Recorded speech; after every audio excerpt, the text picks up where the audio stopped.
je suis consultant en prise de parole stratégique.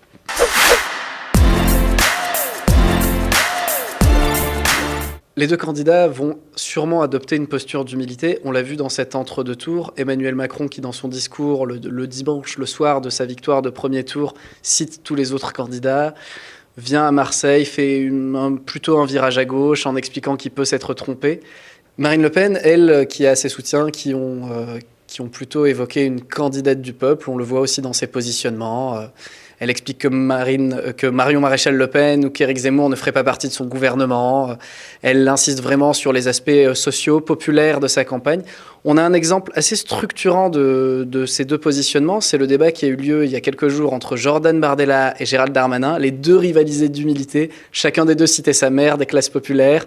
Femme de ménage pour l'un, AVS dans les écoles pour l'autre, et rivaliser d'humilité. On pense, à mon avis, que les deux candidats vont adopter cette posture humble. Le premier pour ne pas paraître trop arrogant, la deuxième pour être l'avocate du peuple.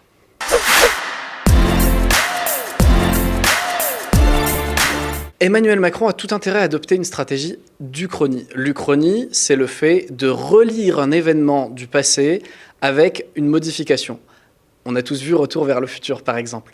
Emmanuel Macron serait peut-être dans cette posture-là en expliquant si Marine Le Pen avait été élue en 2017, qu'est-ce qu'elle aurait fait ? Qu'est-ce qu'elle aurait fait au niveau du Covid ? Qu'est-ce qu'elle aurait fait au niveau de la guerre en Russie ?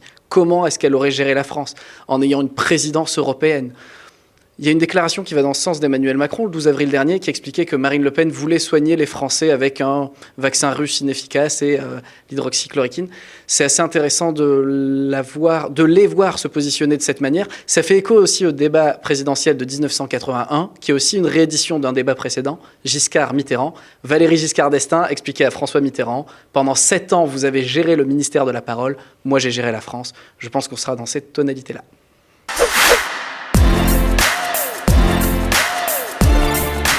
Alors, la plupart des études en sciences politiques expliquent qu'un débat du second tour ne peut pas se gagner. Il n'y a pas beaucoup de citoyens français qui suivent pendant 2h30, 3h le débat en notant si chaque affirmation est exacte ou pas.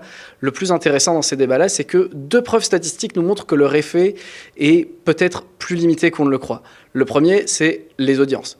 Depuis les années 2007, les audiences des débats du second tour plongent. On était autour de 16,4 millions la dernière fois.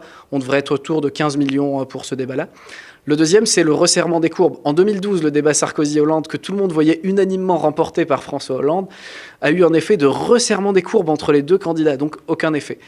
Le plus intéressant dans un débat du second tour, c'est la manière dont il est exploité, dont il est instrumentalisé par les équipes des candidats. 1 seconde après la fin du débat, on verra les soutiens des candidats sur toutes les chaînes d'infos en continu expliquer que leur candidat a été le meilleur. Et on verra aussi pendant l'ensemble du débat des cellules de fact-checking et des cellules qui vont prendre des captures d'écran et alimenter le web en expliquant que leur candidat a été le meilleur, a été le plus juste et le plus présidentiable.